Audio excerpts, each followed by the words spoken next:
like to call the Legislation Committee hearing to order. Mr. Clerk, please call the roll.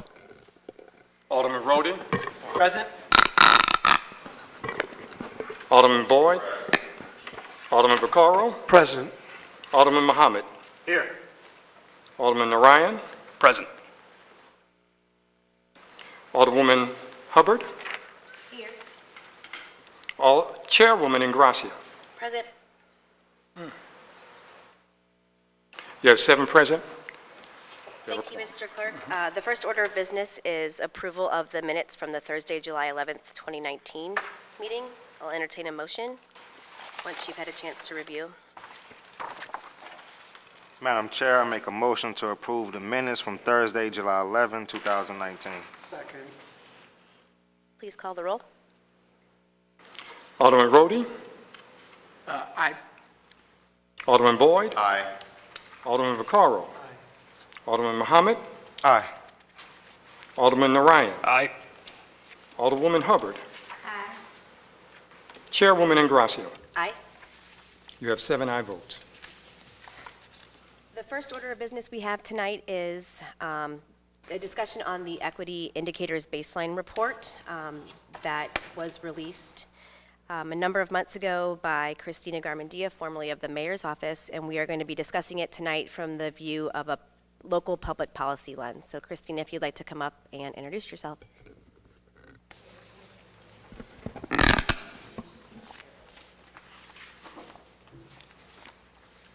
Hello, good evening.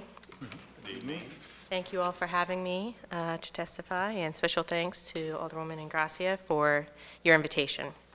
So my name is Christina Garmendia.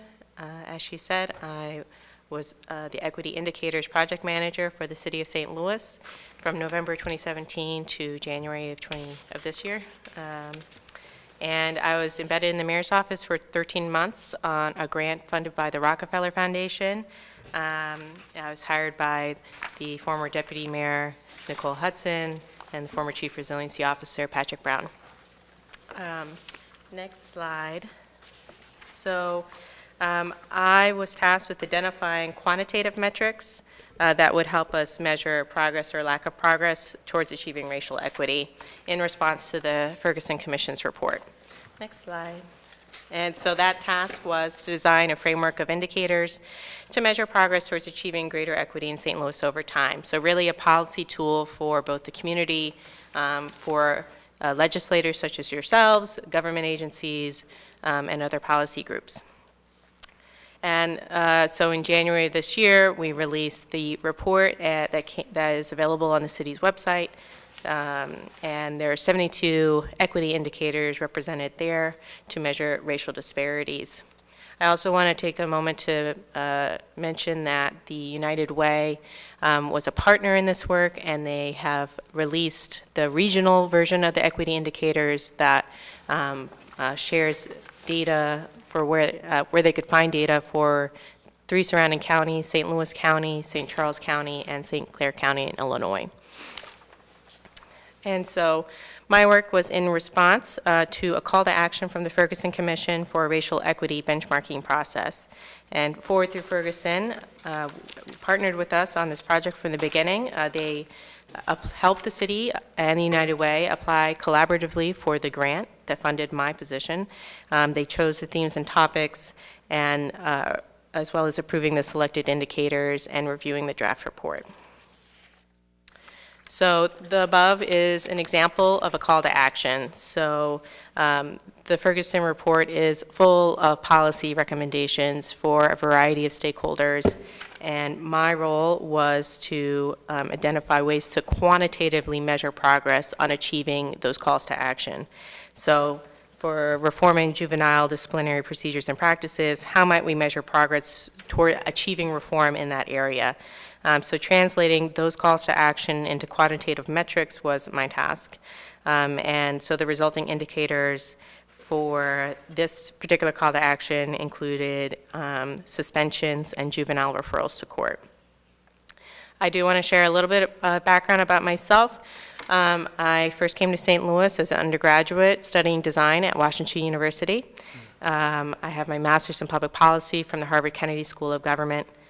And some of the experience that I brought to this role included, I'm a founder of a government technology company called Opportunity Space that's now known as Ptolemy, which provides real estate asset management for governments. We have over 80 clients. One of our very first clients was the city of Louisville. And in that company, I served as the chief customer officer. So I worked directly with our clients, our government clients, to identify data that could be used to inform analysis that would help them with decision-making around managing their real estate assets most effectively. And just prior to returning to St. Louis, I was a senior research fellow of metropolitan equity at Rutgers Law, where I was advising the city of Newark and the Rasa Baraka administration, specifically on housing policy and operationalizing rent control. So next slide. So my background, I mentioned that, but because it definitely informed my approach to this project, I took a data strategy, government technology, performance management, user experience, and racial equity approach to the project. And for the audience, I'm going to go ahead and define some of these terms. So performance management is both something that's used in the private sector and for the public sector. It's a process of ensuring that your activities and outputs meet your organizational goals in an effective and efficient manner. And then user experience, this is a more technical field, but it's a process of designing systems or products to be easier or more intuitive to use or navigate. And so that definitely informed my, some of the things I saw while I was identifying data and metrics for this project. So what are the equity indicators? They're a type of performance measure. So they're a type of performance indicator that compares outcomes between two groups of people, and these groups can be disaggregated by any number of variables.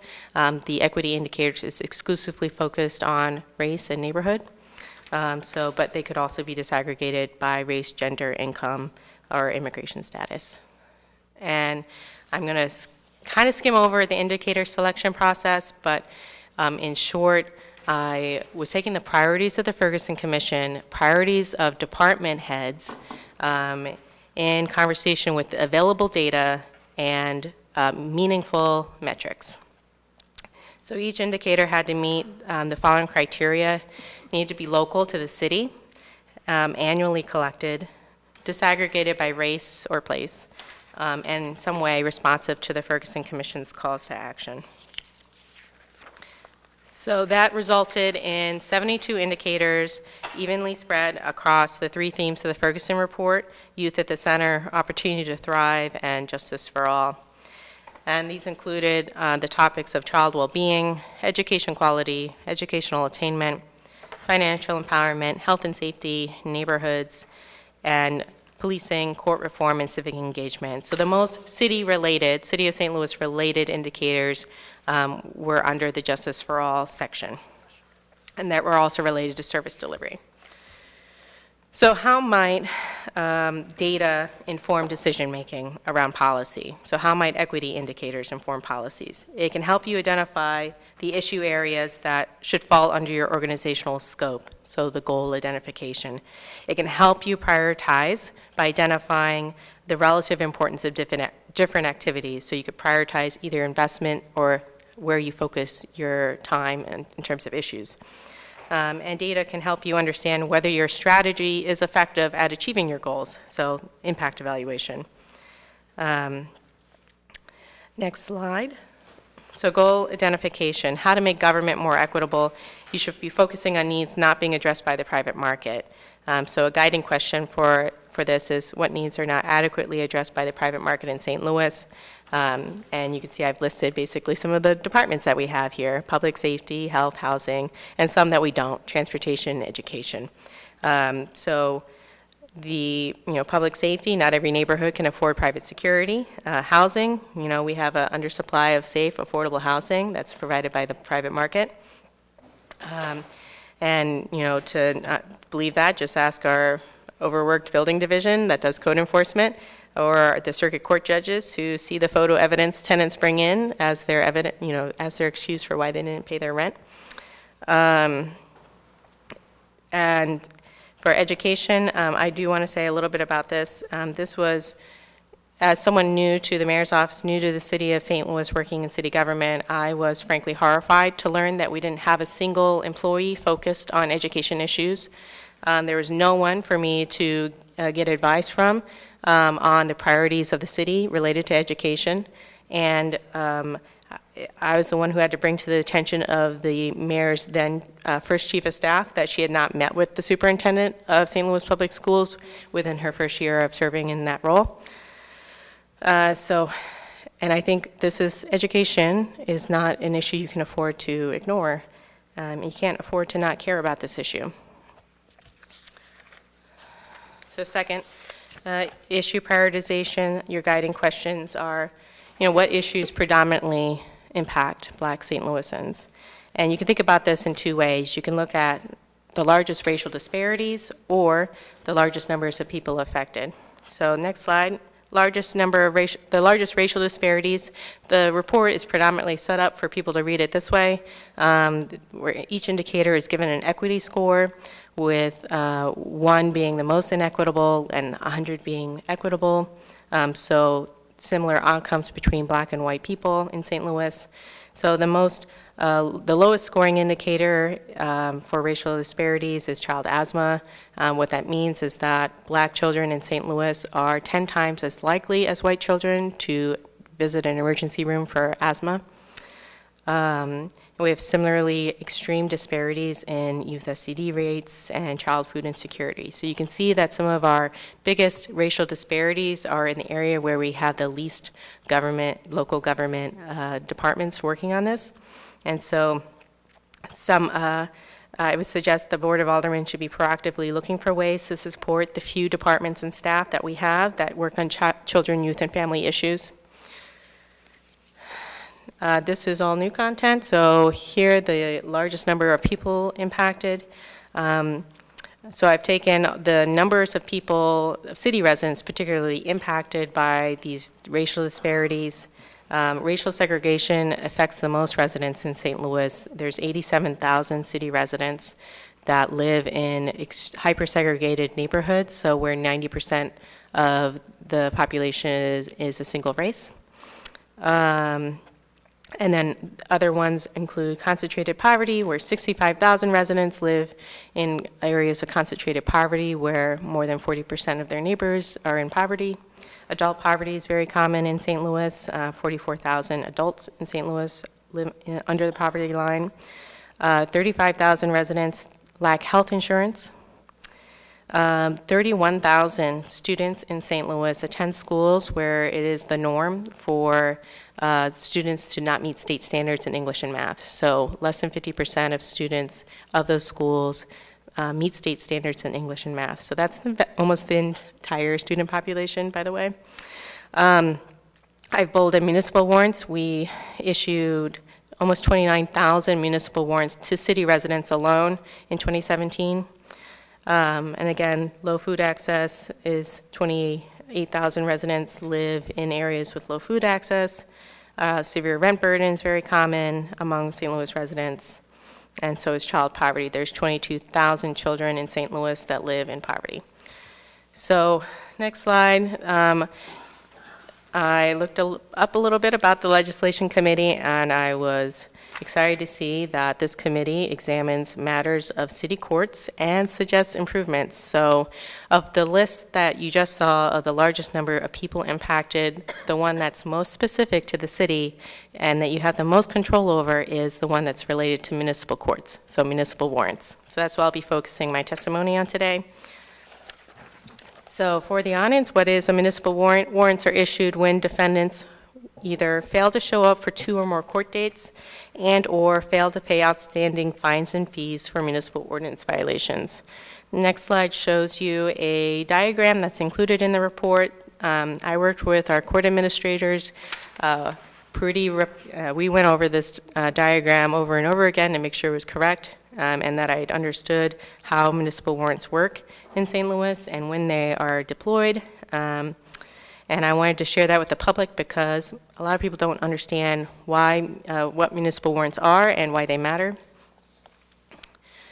So our major first finding, municipal court issues municipal warrants to residents of majority black zip codes 4 times more often than residents of majority white zip codes. And one reason I looked at the zip code level was so that I could only look at city residents and not, obviously our municipal court handles issues that affected non-residents. So findings, over 43,000 warrants were issued by the city municipal court in 2017 across all the zip codes, but 66% of warrants are issued to residents of the city. So that's almost 29,000 warrants issued to residents of St. Louis City. And I just want to translate that for you guys. That is the equivalent of over 80,000 missed court dates. Remember, we're a population of 311,000 people. And that's thousands of unpaid court fines. So I didn't get this disaggregated by this measure from the court, but you guys can. You can ask for that from the court. And first question you might ask, is this normal? Is this acceptable? And no, it isn't normal, and it shouldn't be acceptable, but apparently it's never been questioned. At what point do we think that maybe there's something inefficient or ineffective about how our courts work or don't work? Next slide. Next slide. Oh, wait, no, go back. Back. There we go. So, for point of comparison, there's not a ton of data out there around how many municipal warrants different cities issue, because a lot of municipal courts don't produce annual reports about their basic activities. But for reference, in St. Louis City, we issued warrants at a rate of 94 warrants per 1,000 people, compared to New York City. New York City issued 131,000 bench warrants in 2014 for missed court dates for low-level offenses, so pretty equivalent types of charges, and that translates to 15 warrants per 1,000 people. So we are issuing a lot more warrants than perhaps we should be. Okay. So what's the impact of a municipal warrant? What that means for defendants, for residents, is that they are arrested when they encounter police. They'll be placed into custody until they can see a judge who will release the defendant with a new court date. And a defendant, they can be held up for 48 hours for a minor traffic violation and 72 hours on other violations before they see a judge. So that's the upper limit. They're not supposed to be held for longer than that. But minor charges can turn into major inconveniences for defendants, and they have long-lasting trauma for defendants and their children. So think about, where you might be going, what life you might be living when you encounter a police officer and you are arrested. You could be going to a job. You could be picking up your kids from school. And anecdotally, Better Family Life found that outstanding warrants for minor traffic offenses was a commonly reported reason for their clients being unable to retain employment. In addition, in Missouri, people with outstanding warrants can't get their driver's licenses or their passports issued or renewed. So what's the impact of a municipal warrant for the rest of the city? There's a lot of impacts. So for police, they're obligated to arrest if there's a warrant. So that takes police officers off the street, and they're processing defendants for minor crimes. For corrections, they have to hold those defendants pretrial on minor municipal charges. And in municipal court, when I first asked them what was the impact of all these municipal warrants on them, they're like, stamps. It's a lot of stamps. And, so yes, the municipal court, they have to send mail to defendants for either both the summons and the warrant. But it's actually so much work that they created a combined docket, so they dedicated a judge to run these rescheduling hearings that's held 5 days a week. So that's a lot of staff time dedicated to this issue. So some of the policy recommendations, our municipal court, I do want to recognize them for having done a great deal already in response to the Ferguson Commission's report. They do share with defendants rights, the rights that they're owed. They offer a treatment court, they offer payment plans, and you can make payments online, which are all great. But some of the remaining recommendations from the Ferguson Commission that they have not yet adopted are canceling those failure to appear warrants and providing municipal court support services. So what that might be is some of the reasons people might not appear are because they couldn't get childcare. So that would be providing childcare. They'd be providing transportation. And, a lot of the reasons why people are in that court in the first place is because they can't afford to pay fines or fees. And so financial counseling is another service that courts can begin to offer or route people towards. And what have other cities done to reduce warrants? So again, I'll go back to New York City. They've commissioned research to understand causes of missed court dates. So they hired Ideas 42, a nonprofit design and consulting firm, and the University of Chicago Crime Lab to take a look at this issue. And what these two entities ended up doing was designing some experiments. So they redesigned the summons form to make it more clear about what the requirement for showing up to court and kind of the consequences. And they also sent court date reminders via text message. So next slide shows you some of the messages they were sending. So some of the main barriers that they found were contributing to the failure to appear rate was that people didn't think that their crimes really necessitated a court date. So it was something like trespassing in a park. They didn't think they had to go to court for that. So they didn't understand that they had to go to court.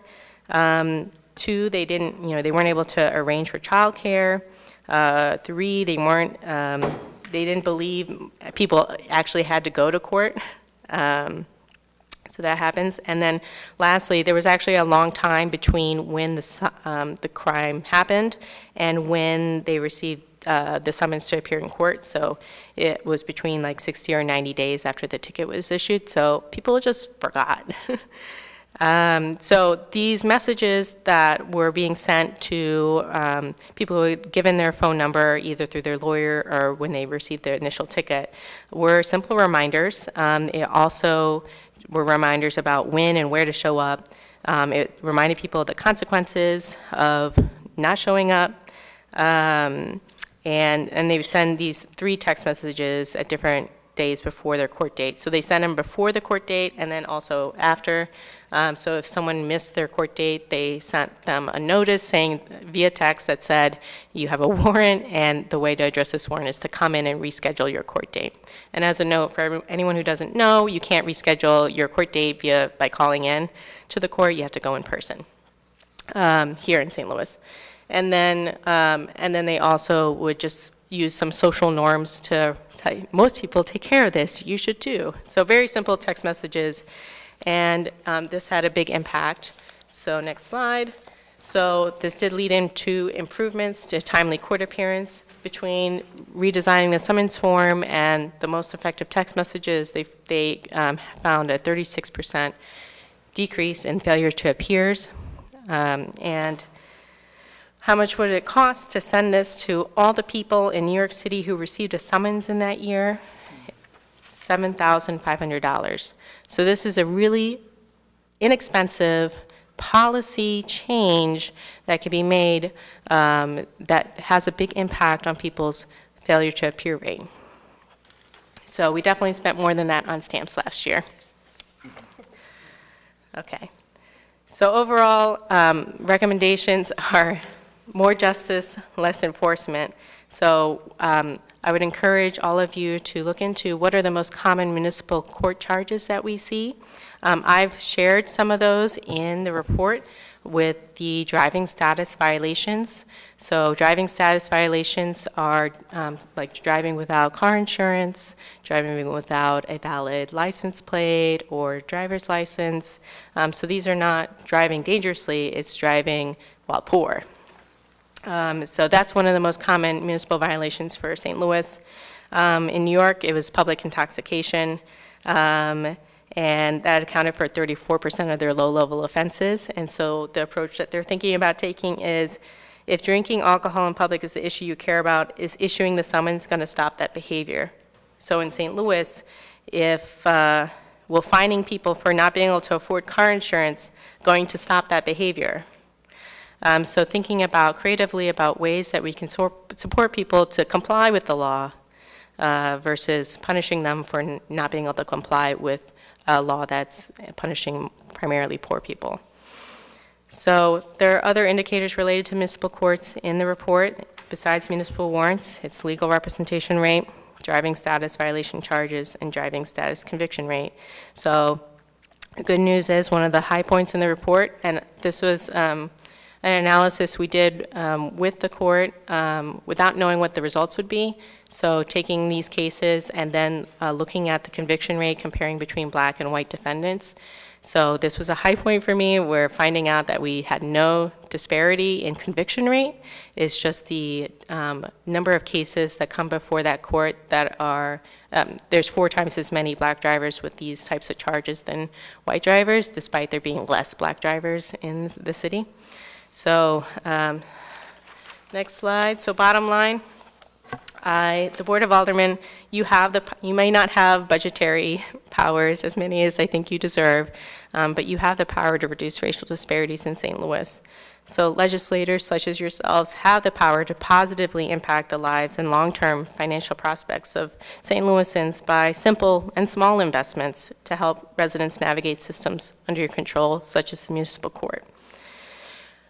The last thing I wanted to mention around, broadly speaking, about recommendations so many of the recommendations are within the report, within the Ferguson Commission report, but something I wanted to mention from my time putting the report together was that we lack organizational capacity as a city to practice performance management. So for almost every indicator you see in the report, I did the analysis myself. Because our departments lack analysts. We don't have data analysts, we don't have policy analysts. So we don't have data analysts to monitor the data that our departments are creating to find patterns, and we don't have policy analysts to tell us what to do with that data and what does it mean. So the exceptions are really the police department and the health department. And so I want to thank them for helping me with doing some of the analysis here. But you need analysts to translate data into meaningful information that can inform policy. So next slide. What I more commonly found, and this includes the municipal court, was we were collecting data, but we were never analyzing it, and we were never presenting it. So municipal court apparently is supposed to produce an annual report to the mayor, maybe to you guys as well, and they haven't done that since the 90s. And there's so many departments that I wanted to use existing performance measures. So I wanted to adopt the existing metrics that these departments used and integrated them into the equity indicators. And I wasn't able to do so because they didn't have performance standards. So for example, I looked at service delivery, and the one that made it into the report was related to single street light outages. So that's the traffic and lighting division. So there is a disparity in response time for responding to single streetlight outages, and one thing I wish I could have done with the report was use a performance measure that mattered to that department, but they didn't have a standard for what was an acceptable time frame for responding to that kind of complaint. So I'm not a traffic and lighting expert, so I wasn't about to say, well, 5 days is enough time, 10 days is enough time. So if your departments can identify their own performance standard, then we could look at a more meaningful measure, what percentage of calls met that standard, versus what I ended up having to do, which was comparing median response time. So yes, so this is kind of the state of where we are as a city. We produce a lot of data that can help us develop meaningful policy reforms, but we don't do anything with it. So. And that, I'm going to kind of end on that, but that's the, I really would love to see the city move towards performance management, to move towards using their data to inform decision-making, and I'm happy to answer any questions, and you can reach me. I no longer work for the city, but you can reach me anytime. I'm happy to testify on any one of the indicators. I only chose one of the 72 today, but you can reach me at this email address. Thank you. Thank you so much. That's a lot to unpack. Especially thank you for spending your own time with us here tonight and preparing this since you're no longer employed by the city. Really appreciate that. Alderman Rhodey, do you have any questions? I guess a couple comments and maybe some questions. I couldn't agree more about the performance measures. We and HUDs have been spending the last several. Let me pull it.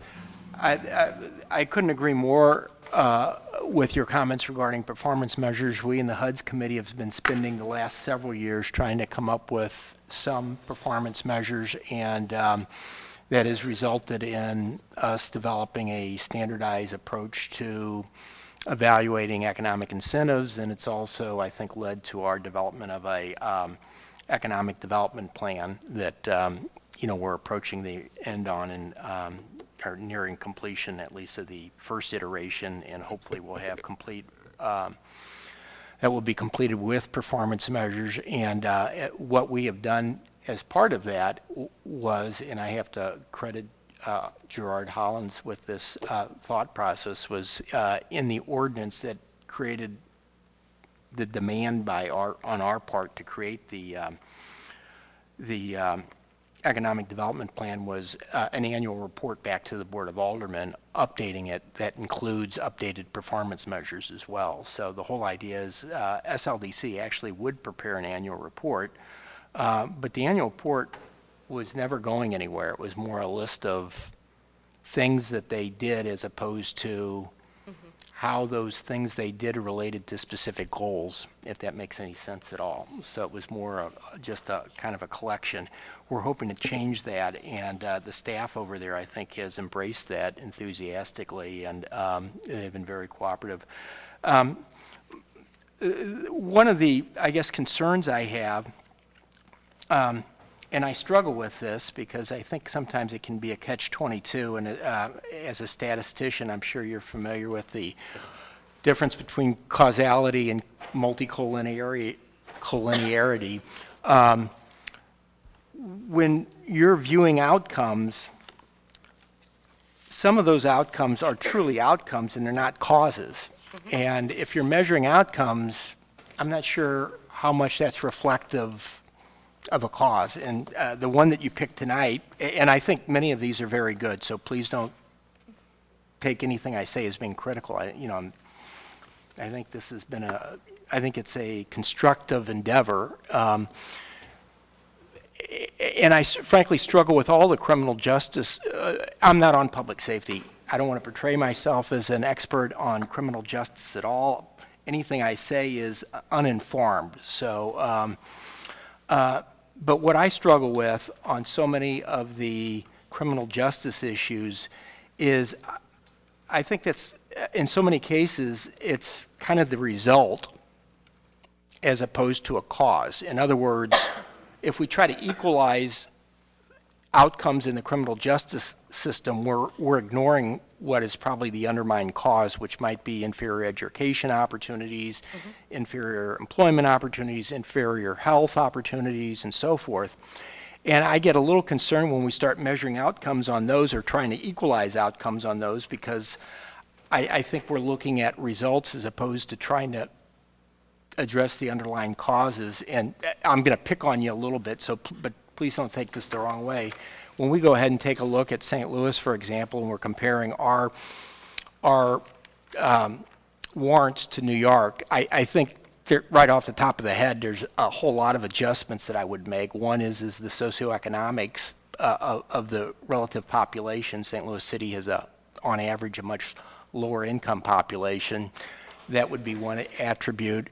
You said in here that one of our largest ones is traffic. If you live in New York, the likelihood of you driving a car is much lower than what it would be in St. Louis. The likelihood of you living in a single-family home as opposed to a larger apartment complex would be much smaller. So there's a whole lot of adjustments that I would make, to kind of clean up the data. But even then, are we really looking at trying to go ahead and tell somebody that it's okay to drive without insurance, I think is a mistake, and that's not something we should focus on. What I think we should focus on is creating opportunities for people to get from where they live to where they work without necessarily owning a car, or some way that, or maybe where they work, they make enough money so that they can afford to pay for the insurance. And I guess that's my only criticism or observation. It's not, I don't want to even call it a criticism, but I think that we have to be very careful when we start setting up performance measures in trying to equalize outcomes, where we should be thinking about kind of causes as opposed to the effects. Yeah, and one limitation of the report that I try and emphasize over and over again is that it doesn't explain why there's racial disparities. So that causality, that there's core underlying issues like education and poverty for many of these things, that's true. So one of the questions that is listed as a further research needed is why did these racial disparities, why are they occurring? That's something that I didn't answer with this report. And it's key to go that level deeper to begin to develop policy responses. Let me take this one step forward, just because this is something we're struggling with over in HUDs too, and we're going to have continuous struggles with this as we move forward. Your report highlights the impact of, segregation, or highlights the high rates of segregation. We have affordable housing, obviously, is a concern. And then you overlay that with, I presume that if we looked at some of the warrants that are being issued, there'd probably be a substantial number of warrants that are property-related, property ownership-related warrants for. So when you go ahead and you start thinking about stabilizing neighborhoods and discouraging disinvestment, mortgage rates was the other one. I think it was number 9, or Mortgage origination? Mortgage origination. So if you have a neighborhood that is undergoing disinvestment, you're going to have trouble originating mortgages in that neighborhood if there's significant disinvestment. One of the ways you can, at least historically, have tried to fight disinvestment is through code enforcement.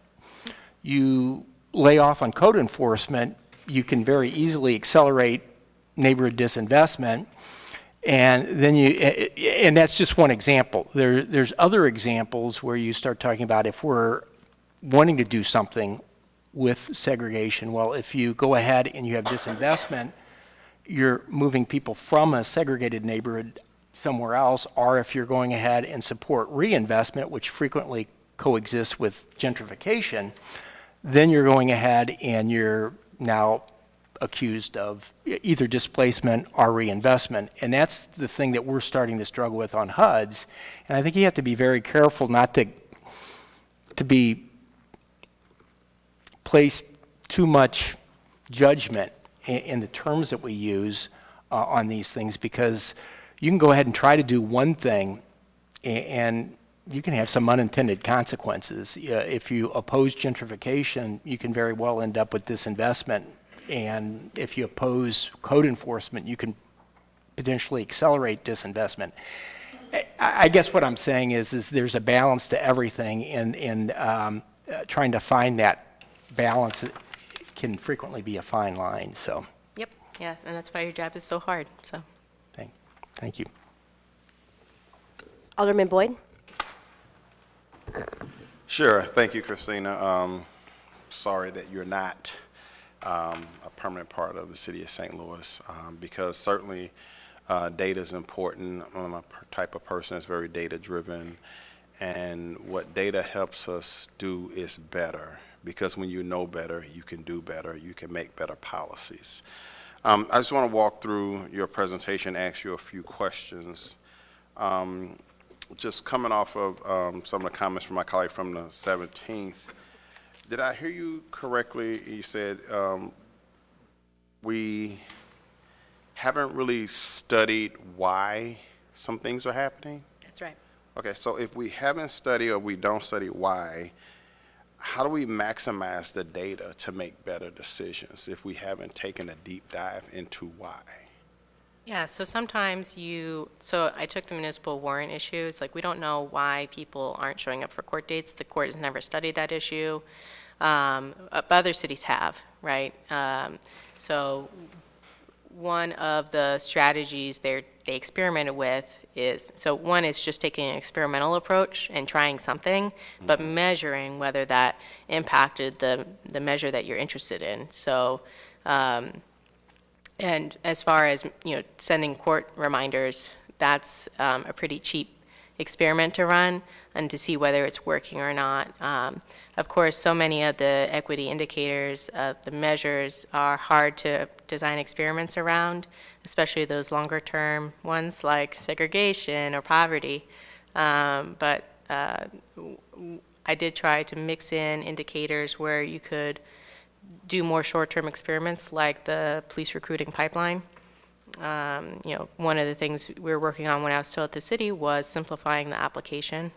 It was over 30 pages, and it really didn't have to be that long. And so, how could you increase applications if you just made the application simpler?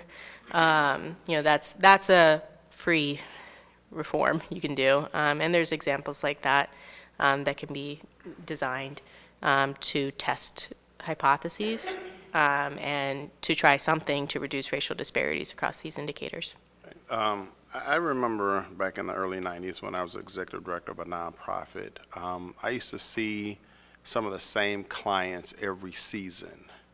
So it was like, I'll wait till my electric bill gets $1,000 near disconnect, then I'll come for help and then get the help. And then in the heating season, when the winter months came, it would be the same thing. And I always wondered, is this a game and you just play the system, or is it more, there's a need for more insulation in the house, for example? Right. I mean, because your heat is going out through the roof and so on and so forth. And I just pondered that all the time until I start, thinking about, different indicators of, particular problems I've never really thought through of how, maybe we should, support people in getting more weatherization services whereby their utility bills could come down. So that was, to me, that was an indicator that something is wrong.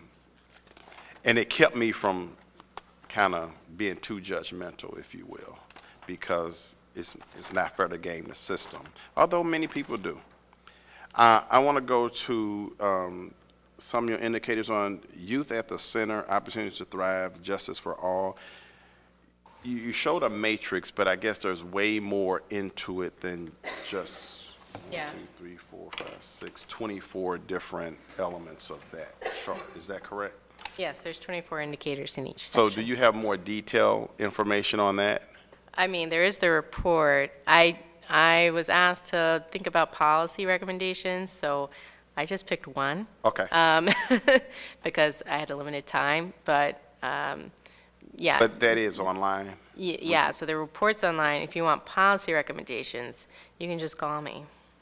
Okay, so let's go to goal indication.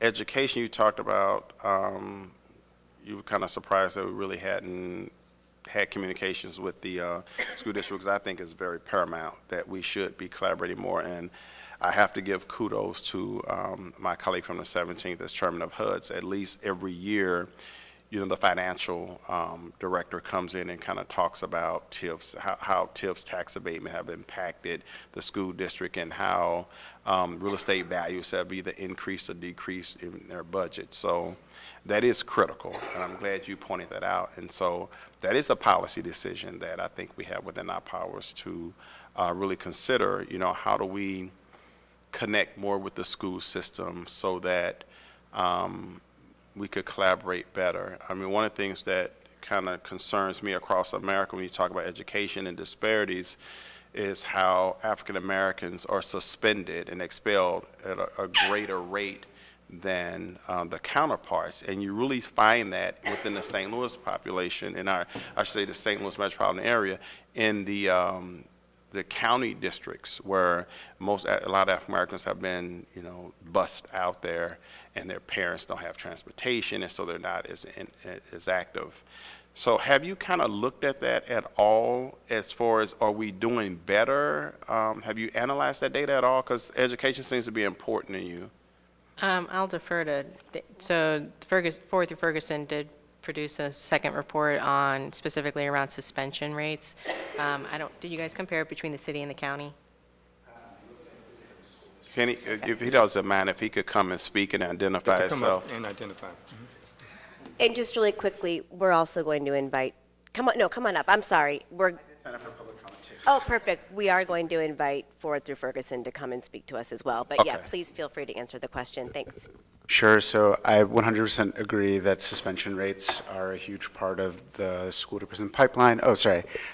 David Dwight, I'm the executive director of Ford through Ferguson, which is the organization created after the Ferguson Commission to provide ongoing infrastructure to help legislators, community members, concerned citizens to implement those calls to action. And one of the signature ones was that we needed to stop these practices, particularly for our region's youngest students, pre-K through third grade, where there are huge disparities. Missouri has much higher disparities than nationally other states. And we found that black boys with a disability in St. Louis are 42 times more likely to receive a suspension than the least likely population, which were white girls without a disability. And those rates are pretty unheard of in public health. So if you smoke a pack of cigarettes every day for 30 years, your chance of getting lung cancer is only 12 times more likely. But for black boys with a disability in St. Louis school districts, they're 42 times more likely to receive an out-of-school suspension. And there has been quite a bit of research into the root cause analysis of that.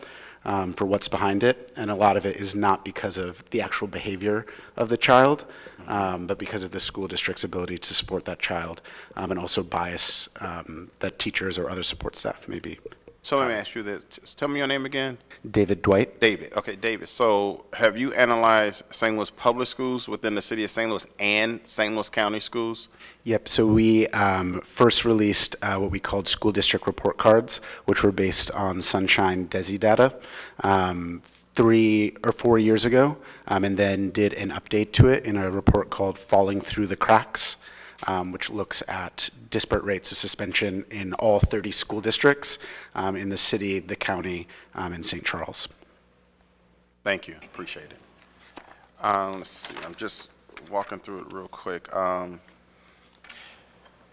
So this is kind of near and dear to me, asthma. As we talked about the largest racial disparities, asthma was at a 1. Have we looked at some of the reasons that African Americans have asthma at a greater rate? You said 10 times. Yeah, so the name of the nonprofit that focuses on this issue escapes me, but some of the reasons they found for the disparity, so asthma is caused by both internal and can be triggered by both internal and external air conditions, air quality. So we know black children live closer to highways, closer to factories, closer to triggers that create pollution in the air, and then internal air quality in their homes is variable. So we know that children are also more likely to have lead poisoning, and so it's the age and condition of housing has an impact on child asthma. And then the measure itself is emergency room visits for asthma. So that represents kind of the tip of the iceberg. That's asthma that's not being managed. And sometimes that's a function of not having the medication required to help manage that. And so there's different nonprofits that are working on providing better access to the inhalers and nebulizers that are required to manage asthma for children. So there's a couple different reasons. We don't know, what statistically, like how much we can blame each issue for that, but it's a combination of all the above. So, I mean, for one, we could look at we know that there were higher reports of children experiencing breathing problems after there was demolition dumping near their school. That was in the news last year. So that's something to look at too, is like, well, there's some things that we as a city can control, such as our demolition practices, and how do you manage the dust and the asbestos and all of that from demolition around where children are congregated. So do you have policy recommendations on that Yeah, within your so report? the demolition one is the main one is, and that's already occurring under the leadership of Laura Ginn at SLDC in terms of improving the quality of, and actually monitoring demolition practices and whether their contractors are in compliance with what we want to have be the standard, which is watering down, doing regular watering as you're doing demolition, so there's reduced pollution in the air. So that's one of the main ones that are within our control. Of course, it's at the city level, it's a little harder because a lot of these the big causes of external air quality as a matter of state regulation and weak state regulation of those issues. But yeah, the demolition one is the one that's more within your control. And I say it's near and dear to me because 2 out of 3 children I have asthma, and my youngest daughter, she pretty much grew up in a house that was 100% gut rehab, so the air quality on the inside should not have, been a big factor, but certainly the environment that we live in may be a factor, and I'd be curious to know if someone's testing the air quality in that zone that I live in, because he grew up in Wellston, my son, which was just 5 minutes away from where we live because we're near the county edge, and he had asthma, and then my youngest daughter, my middle daughter, didn't have it. She doesn't have it. So it was just kind of interesting that, I always wondered, why he got it, she had it, and the inhalers and all the treatment. Yeah, I would love to see more air quality sensors throughout the city. There are a few, I think East-West Gateway Council of Governments, they have access to air quality data. And I don't know if they've published that in a way that's easy to navigate. But so there are a few sensors throughout the city. There's not enough to give us kind of that fine grain information that we need to do more specific policy, but that's a place to start. Yeah. Thank you. I'm almost done. Let's see. Largest number of people impacted. So I want to go to norm to fail schools. Yeah. 31,055. Currently, I think there are less than 26,000 students in St. Louis Public Schools. So what year is this data based It's public and charter schools combined. on? Oh, got it. That makes sense. So there's around like 34,000 students that go to public or charter schools. It does not include private schools since they don't share their data. Okay, and the municipal warrants, I'm curious, out of the 28,667, do we have the actual total amount? Was that? Yeah, so that's one bullet point above. So there's, I don't have all these numbers memorized, sorry guys. There's 43,654 warrants issued by the municipal court in 2017. 43,000, say again, please. 43,654 total warrants, so 66% of those warrants were to city residents. Okay, I didn't put page numbers on this, so sorry, I don't. municipal court issue, municipal finance tourism, majority black. It's under findings. Got it. 4 times more often than residents of majority white zip codes. The municipal court issues municipal warrants to residents of majority black zip codes 4 times more often than residents of majority white zip codes. So next slide is, Any thoughts about why? so thoughts on why, so I don't know the underlying reasons why black residents or residents of majority black zip codes are unable to make it to court more often, but I'm sure there is some co-occurrence with the poverty rate. So, also why you might receive a municipal warrant is not being able to pay your fine. Yeah. Let me ask you this, Christina, because, Yeah. I'm the type of person, I believe in accountability and responsibility. So, I can be poor, but that's no excuse for me disobeying the law. Yep. I can be poor and I can choose to by this or by that. Sometime I'm concerned about making excuses for poverty. And I say that from a vantage point of a person who was born in and lived through poverty. Yeah. So I don't want anybody to take this the wrong way and act like I was born with a silver spoon and I don't care about people in poverty, because if I didn't, I wouldn't live in a very poverty-stricken community that I represent. You know, I see people that have temp tags that are 9 months old, and I see what they do. I see what they buy. I see their lifestyle. And I see the car that they have. And I'm just calculating in my mind, okay, you have this car, it's a 2000. You probably didn't pay more than $2,000 for it. You're probably not going to pay $200 for sales tax. But you wear True Religion jeans. You wear $200 jeans. You wear nice outfits. You wear stuff better than me.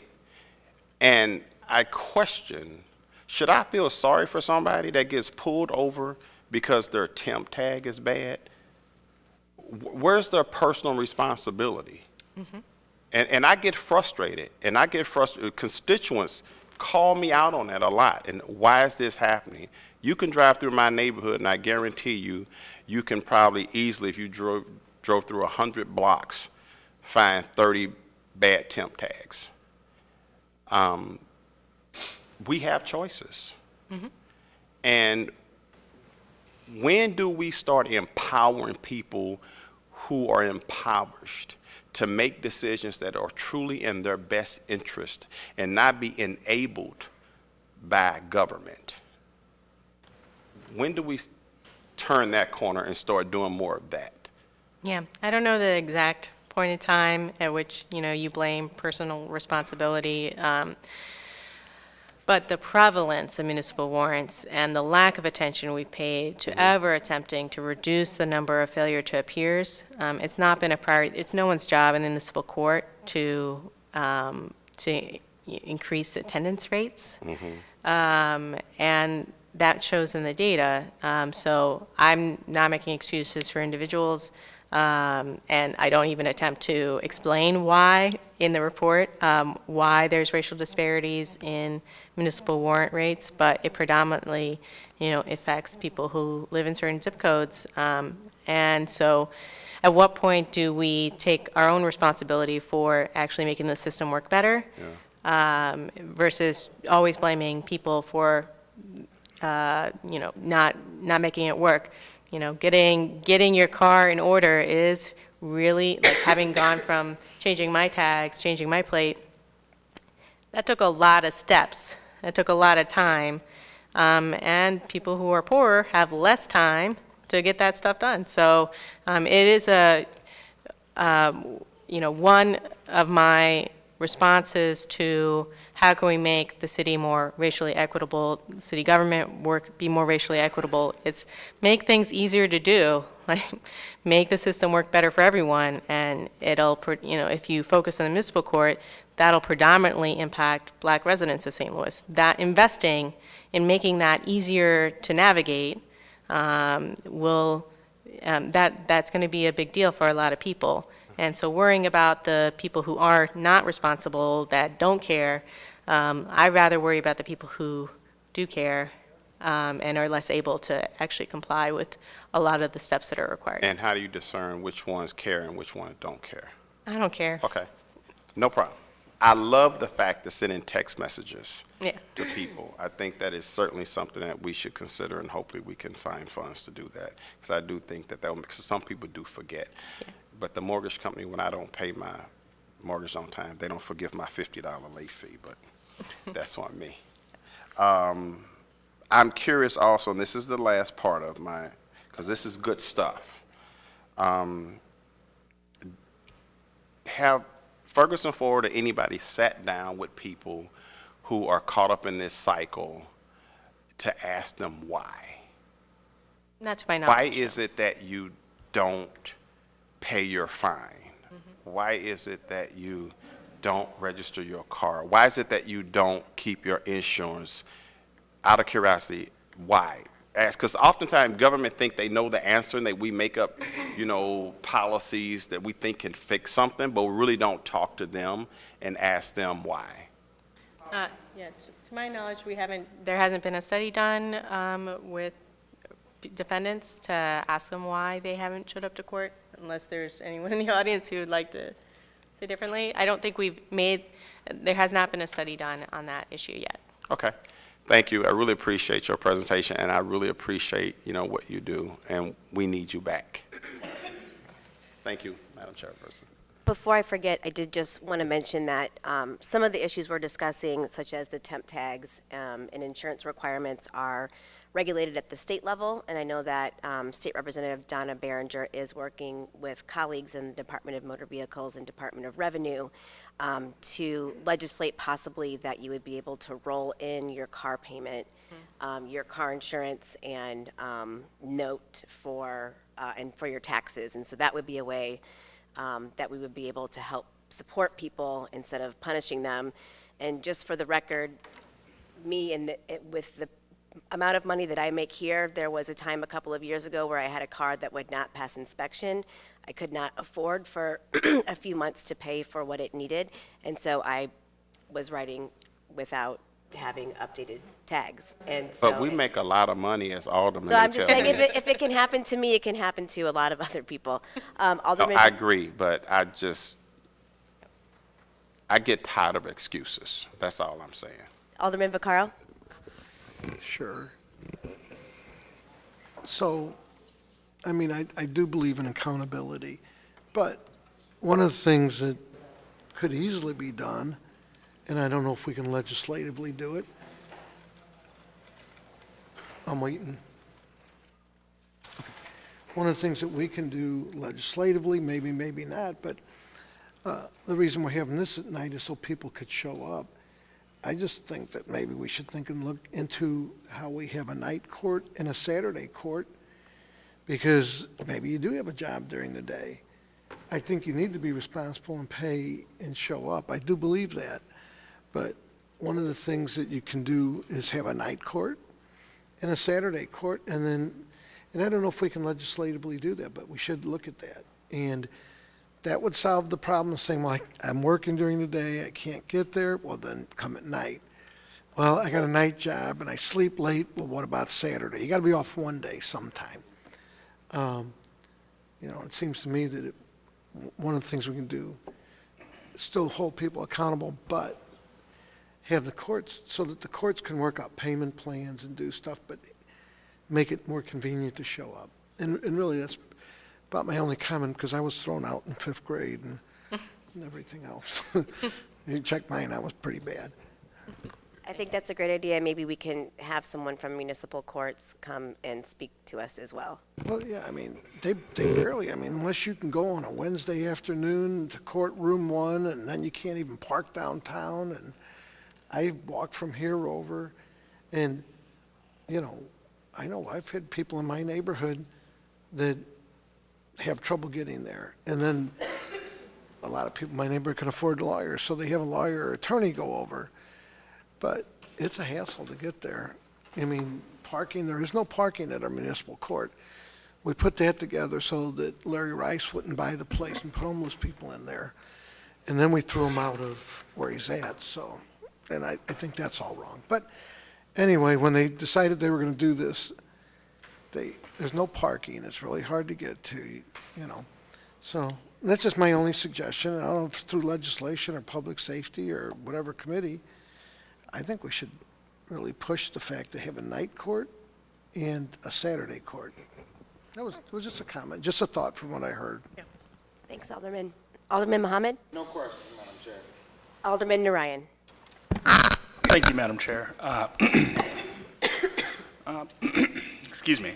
Before I get started, I just wanted to say to Mr. Dwight, I was completely flabbergasted by those numbers that you put forward, and I do hope that Madam Chairwoman does invite you to a future hearing to discuss that further, because that is simply unacceptable, and I would like to hear more about what you have to say on that.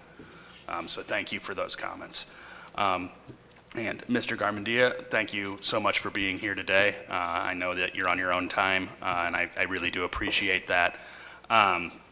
There's a few questions that I have, and I think they're more kind of just nuts and bolts. I really appreciate the fact that you focused on the municipal courts here. I'm a lawyer by trade. I find myself in the municipal court fairly often, and it has become clear over the last decade to me, and probably for people who are older than me for much longer than that we in this city, compared to many cities, we have a two-tiered justice system. We have a system for those with means and a system for those without means. And I'm looking at these pre-court messages, these consequence messages from 7/3 a day before court. And what I'm taken back by is these are the kind of messages that I send to my clients to remind them, hey, you have a court date, so that they don't miss their court dates and have to deal with the consequences that come from missing a court date. So I think it would be a fantastic idea for the courts to take that on to, I mean, if the end goal is compliance, then I think that this would be a fantastic program to take on, particularly given the relatively low cost of it. If to send these texts to every municipal defendant in New York City costs $7,000 some odd, I have to imagine in St. Louis that it would be exponentially lower than that even. So I guess my biggest question is, at what point along the way were they getting the phone numbers from these people in New York? So, of course, it's a little difficult to get a phone number from someone, like, for instance, when they're getting the initial ticket from a police officer. But it was a combination of when they were receiving the original ticket, and also following up with either legal services or lawyers that were in contact with that client. But the more, we make it the norm, so if someone comes in to reschedule their court date, like, that's an opportunity to get their phone number, because then you can text to remind them. But finding different opportunities throughout the process to get someone's phone number and changing the norm of how they encounter and have a relationship with the court is something to work on. The Bail Project, they're typically getting their phone numbers by calling, or by initial contact at the jail. So that's when they're getting contact information for people, and they typically get like multiple numbers for the same client, so they have some way to reach them. So because people's phone numbers also change, but yeah, so it's different points throughout the process. There's different ways that we can get numbers. And thank you for that. And then in terms of the actual implementation of this policy, do you know in New York where it was implemented, how many man-hours total go into a program like this? Is it just one person sitting at a computer kind of typing away, or is it a much bigger? Yeah, once you write the script, once you have a way to get the phone number into some kind of system, it's relatively, it's one person writing a script, and it's just running the script. Yeah. Okay, so it sounds like it's a pretty feasible thing to introduce then on a relatively low budget then. Yep. Then I guess, all told, I would very much appreciate the opportunity to speak with you about more of the issues that you presented. I know that this is one policy on one of many issues that you've looked at, and I know that myself and many of the members of this committee and of the board as a whole care deeply about a lot of these issues. And as you pointed out at the beginning of your presentation, sometimes we don't always have the best data, and even if we have good data, we don't always have people to say, this is what the data is telling us. So I would greatly appreciate the opportunity to sit down with you at some point in the future. And with that, I have nothing further for right now. Thank you so much. Alderwoman Hubbard? Thank you, Madam Chairman. I just want to thank you for coming out today, especially by being on your own time, no matter how much you see this or feel this or live this, it's still a gut check when you hear this. And I would be interested, like my colleague, in sitting down to hear some of your policy recommendations in the future. Thank you. Does anyone have follow-up questions? Thank you so much, Christina. Thank you. Alderman Mohammed, you awake? Yes. Would you like to present Board Bill 120? Yes.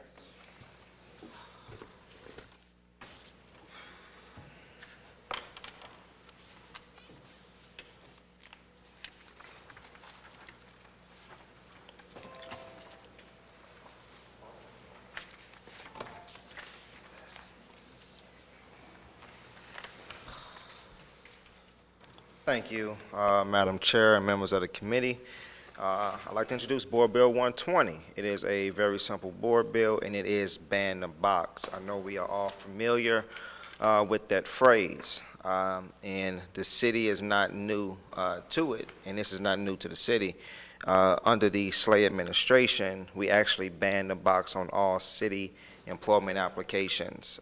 If you're applying for a government job or a job in one of our various departments or divisions.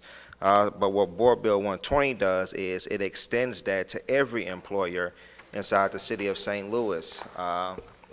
And we will be the second city in the state of Missouri to pass this, hopefully. I'm optimistic that we will. The first city was the city of Columbia in Boone County. They implemented this measure back several years ago, and it has been successful. Of course, one of the largest economic engines in Boone County, or in the city of Columbia, is the University of Missouri, that being Mizzou, and also the Department of Human Services under the state of Missouri. And they believe that after they adopted this particular measure, it not only boosted their competitive job wages, but they were able to attract and attain more people applying for these jobs. So what this does is we would impose the same measure here in the city of St. Louis to all employers, and the Office of the License Collector would be the office or the division that would monitor and that will regulate this particular board bill and what it does and what it opposes. And we chose a license collector office for several reasons. The number one reason is she controls business licensing in the city of St. Louis, and it will make it so much more easier to regulate and to monitor this program effectively. And it established that her office will create the policy and a procedure as it relates to developing and carrying out the regulations in this legislation and board bill. I have no further comments. Again, I think it is a very simple measure, and if the members of the committee have any questions, I can entertain them, Madam Chair. Thank you, Alderman. Alderman Rhodey? Are there other cities in the country that have enacted similar legislation? Yes, sir. Yes, sir. It has been 150, actually. 150 cities or counties throughout the country have enacted this particular legislation, or various forms of legislation, and 9 states have enacted it as well. The last state to do so was the state of Colorado. And Boone County, as I just said, and Boone County and the city of Columbia have enacted this same legislation. In fact, most of the legislative content that you're looking at now came from legislation or policy forms from the city of Columbia. Has this been reviewed by, like, the city councilors? I'm just not very familiar with the issue, other than I've read, some about it through the various newspapers. My concern would be some of the industries in St. Louis that would be, yeah, I guess there's an exclusion here. The requirements set forth in subsection A of this section do not apply to job positions where employers are required to exclude applicants with certain criminal convictions from employment due to local, state, or federal law or regulations. For example, Wells Fargo, which is located in the city, probably every bank that's in the city, real estate industry, virtually anybody who gets a professional license has to, I think, disclose. Usually there's a state database. I know that my professional licenses are subject to state database and full disclosure, and not for the misdemeanors typically, but typically for any felonies. And I guess I'm just a little confused how that would be coordinated. In some cases, I think you're legally prohibited from working in industries if you have a felony. In other cases, you're required by professional licensings to disclose. Have you vetted this like by SLDC or some folks that work with different industries? Well, Alderman, so I understand your concern, and I think it's important to know that essentially what this does is during the initial application process, it does not bar a person or discriminate against a person from because of past criminal activity. And it's important to know that this is also, this is nothing new. This is not anything uncommon.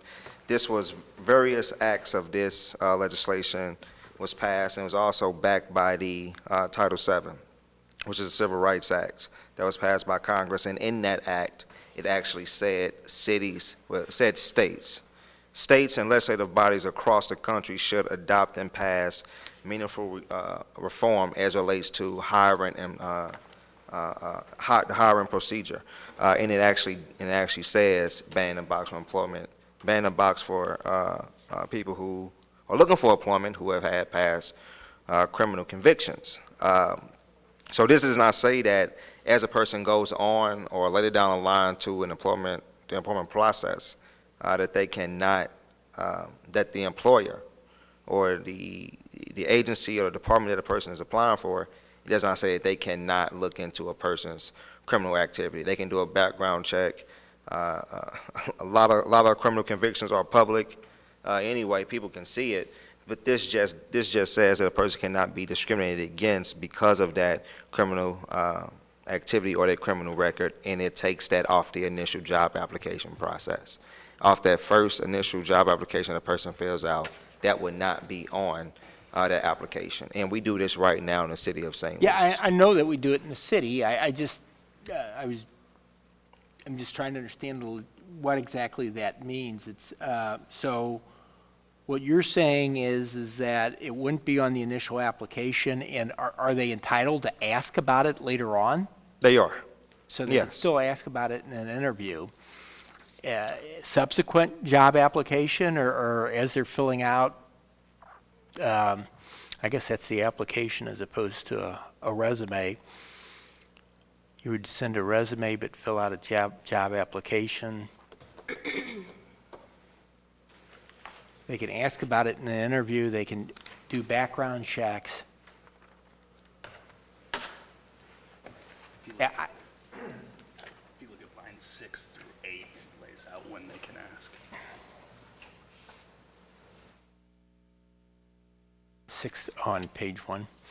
I'd like to reserve. I have no questions right now. I guess I'm kind of new to this issue as well, and I just don't have a very well formulated opinion. Alderman Boyd? Quick comment on the Alderman from the 17th. I think if you have a professional license, it looks like on page 2, line 8 through 10 kind of addresses that, where it talks about employment due to local, state, or federal regulations. So you couldn't get certain professional licenses if you have a felony, so you wouldn't get an interview. No one will hire you anyway if you were in the financial services community. Would that be correct? Well, you can actually have a license and be a felon in a number of professional, I believe you can be professionally licensed with a felony in a number of areas, but typically if you access the state database, they'll have that as a disclosure. In some cases, you'll lose your license. Or in some cases, there's a period of time where you have to wait a certain number of years before you get licensed. I'm saying that with my very limited knowledge of, I have several, I guess, professional licenses, but, Okay. and each of them are regulated a little differently. Thank you. Out of curiosity, Alderman Muhammad, Section 1, it says for an employer to base a hiring or promotional decision. Out of curiosity, if you're already working for an agency, chances are, I don't know, maybe they don't know that you have, I would just think that if you had a conviction that would disqualify you for promotion, it would probably disqualify you from your current position. That may not necessarily be true. I don't think so, Alderman. You know, I think that, let's say, for example, a person works at a local fast food restaurant. You know, anybody can mop a floor and flip fries, and not discouraging anybody that does that, but let's say that person wants to excel and move up to become a manager. Now, it's a difference from a person mopping the floor to now a person actually managing a team of people who you're probably not too comfortable with because of past criminal convictions or past criminal history. So they can't discriminate against a person who wants to excel or move up or get a promotion. I think so, and I actually know people who that has personally affected. So I think it does play a role in decision-making process as it relates to promotions. I don't have a problem with it. I'm just thinking it through. Most employers have a job description of positions, and they would say you have to meet certain qualifications. Maybe some of them don't say you can't have a felony. Maybe it's just an in-house corporate decision. But it was just a curious question as to, you know, whether or not it needs to be said. But I don't have a problem with it. Right. Not to interrupt, but just to also, after Congress passed the Title VII Civil Rights Act, they also passed a Fair Chance Act, and no employer, it's in its EEOC regulation, no employer can ask that question.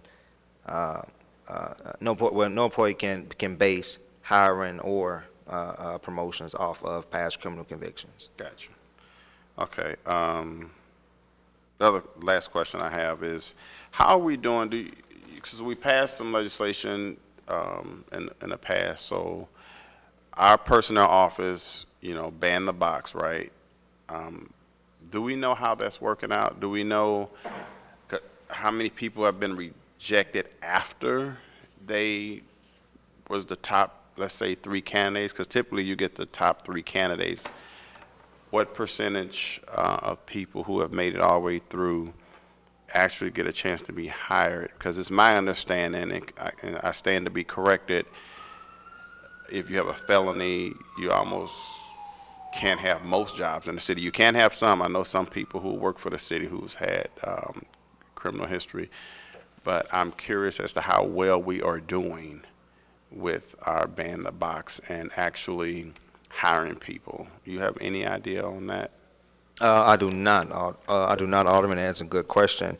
And I can tell you, getting information, this is just me personally, and may be different for another alderman, but getting information from Director Richard Franks and from the personnel department is a little tedious. It's like pulling teeth.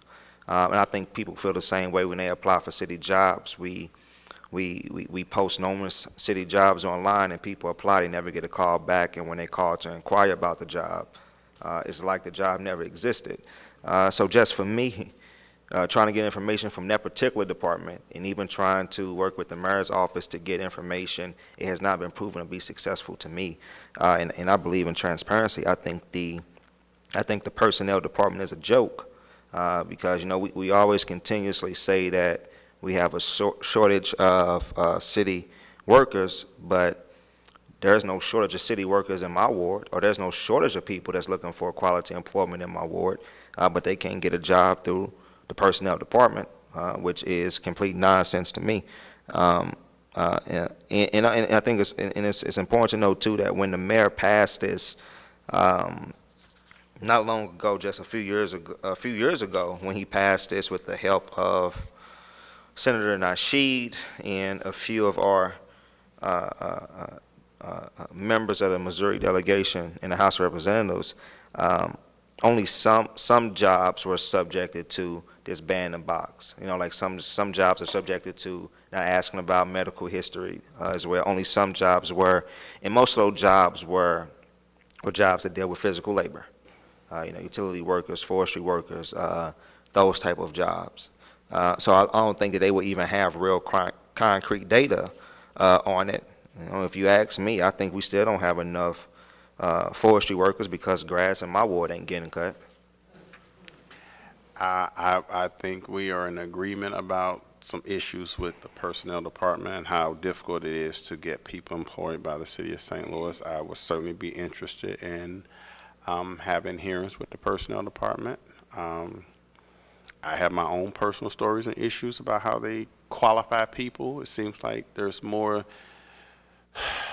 opportunities to disqualify people than to qualify people. And I personally think that that's why we have so many job openings in the city of St. Louis. I can't imagine how it's easy to say somebody qualifies for a job that their resume suggests not, but then they say they not qualify for a job that they should be highly qualified for. So I think that's a whole nother topic and a whole nother hearing and a whole nother committee, but I certainly be willing to work with you to explore that more so that we can get more of our citizens employed. So I support your bill, and hopefully we can have some personnel hearings to figure out how we can get more people in our community employed. Thank you. Thank you, Alderman. Just for the record, I did do a little bit of inquiry and was unable to find in any comprehensive or easy-to-find manner any executive orders. Random ones would pop up on the city website search or via a Google search. I asked a number of people today where executive orders typically live. Nobody was able to answer that yet. And it's my understanding that unless a mayor in a new term affirmatively chooses to continue the policy of an executive order, that they're null and void after somebody else leaves office. So definitely some unanswered questions on that. I'm supportive of the bill, and so wanted to make sure if for some reason we are no longer moving forward on ban the box, that it was able to be integrated into this legislation. Alderman Vaccaro? Sure. So, and I'll wait for. So I told you, go ahead and put my name on this, is fine. Thank you, Alderman. And I understand, and we could talk about personnel, but I'll do that separately. But I understand it's on the initial, at least to get someone in front of, to get an interview. So, you know, and to sit down and be able to say, oh yeah, well, I was convicted, but I was in a car that I shouldn't have been, and here's what really happened. Or, you know, explain why. I got friends that, you know, I won't name, that are in the unions and stuff that have had stuff, you know. And I would think that, you know, if they see they're on there was a convicted felon, you're going to throw it aside. But if they actually don't and talk to the person, they may find that they're pretty valuable. When we were doing the car wash, you know, a lot of the people we hired came out of the Justice Center. And in this case, you know, a lot of the unions came there and got car washes and got to meet these guys, and they actually hired, like the ironworkers was big. If they saw someone that was, you know, capable and talented, and got them actually into good jobs. And sometimes just getting that initial interview. And then at the interview, if they come in and say, well, yeah, I murdered half my family, but thank God I'm out now, I don't think they would hire them. So it gets them the initial interview. And sometimes it, you know, that could be a good thing. And then again, for the employer, if, you know, if the guy's honest and says, you know, well, here's what happened when I was like 18, you know, this, you know, but I haven't been in any trouble in the last forever, and I'm not a bad guy, and I just made a stupid mistake. You know, I really think that it gets them the initial interview. And then during that interview, whatever the corporation, company, whatever it is, they can make that decision. At least it gives somebody the opportunity to present how they are as a person. If I put everything I did on a resume, they probably wouldn't even let me in this building. I mean, I was a bad kid, and you know, I grew up. So people make bad choices, and I think one-on-one in a face-to-face interview, you at least get that chance to say, well, yeah, I was a screw-up, you know, but no, I'm not. And I support this. It doesn't say you got to hire someone. It just says give them the opportunity, and I agree with that. So you can add my name. Thank you, Alderman. Alderman Narayan? Thank you.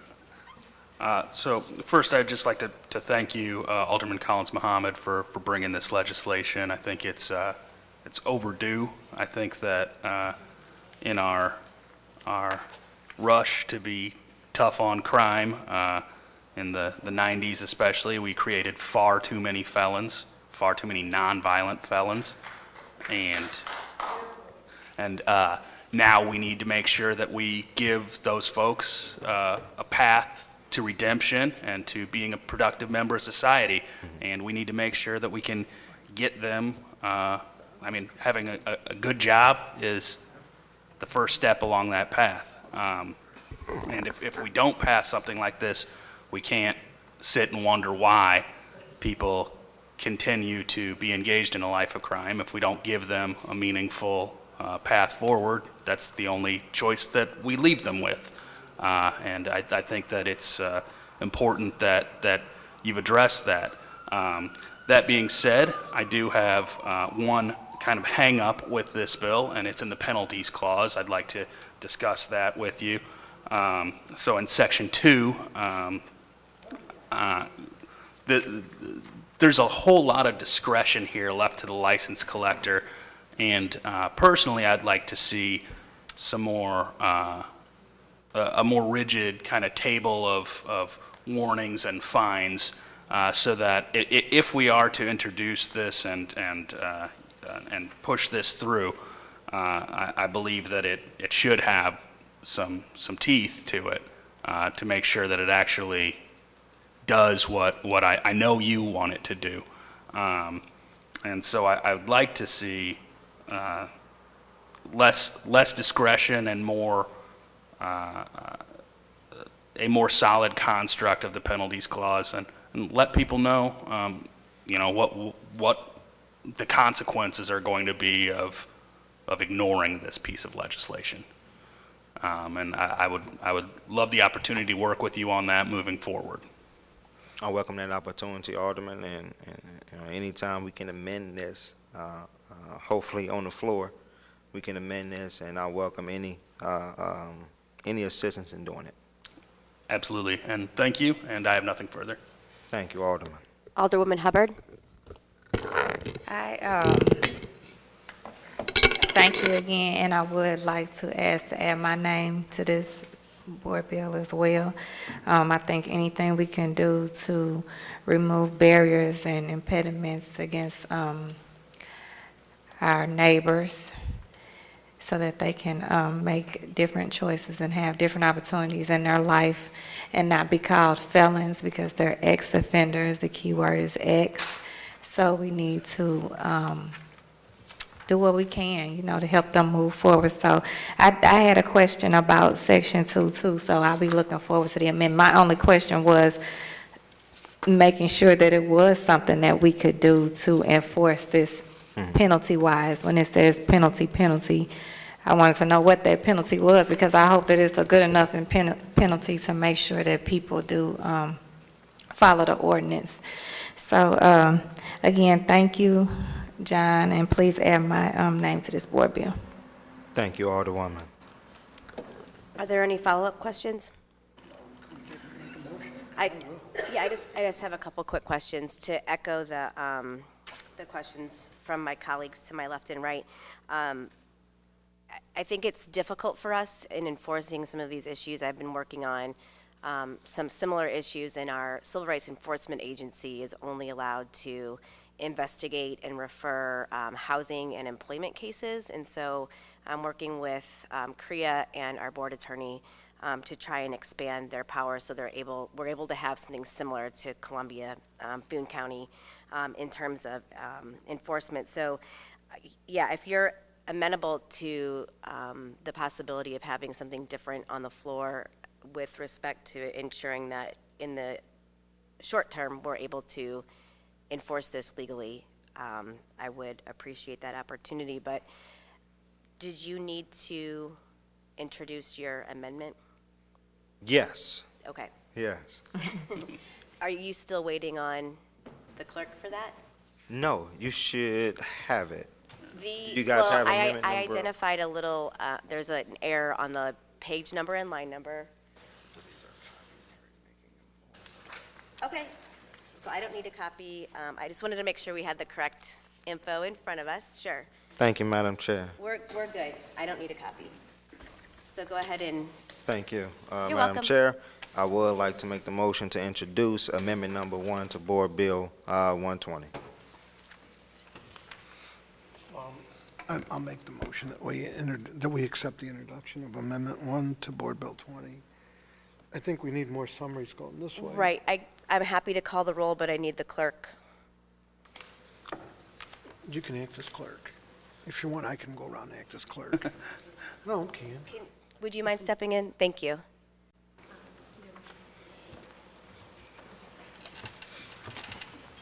Gally comes in to save the day. Thanks for saving us.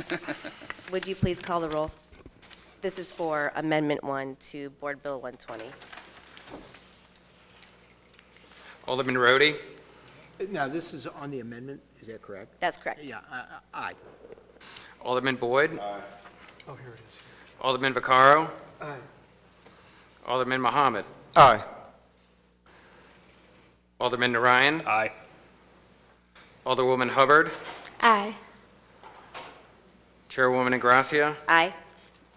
You have 7 aye votes. Great. I would entertain a motion to pass Board Bill 120 as amended out of committee. I'll make a motion, we pass Board Bill 120 as amended with a due pass recommendation out of committee. I'll second that. Previous roll. Objection. Please call the roll. Alderman Rhodey? Present. Alderman Boyd? Alderman Vaccaro? Aye. Alderman Mohammed? Aye. Alderman Narayan? Aye. Alderwoman Hubbard? Aye. Chairwoman Ingracia? Aye. You have 6 aye votes and 1 present, Madam Chairwoman. All right, with your vote, we have passed Board Bill 120 as amended out of committee. Thanks for your time, Alderman. Thank you, Madam Chair. And And if the clerk could please note that Alderman Vaccaro, Alderwoman Hubbard, and I would like to be added as co-sponsors. I'll entertain a motion to adjourn. Oh, well, I'll make that motion. Make the motion when you adjourn. All right, let's get out of here. Thanks, everyone. What did you say?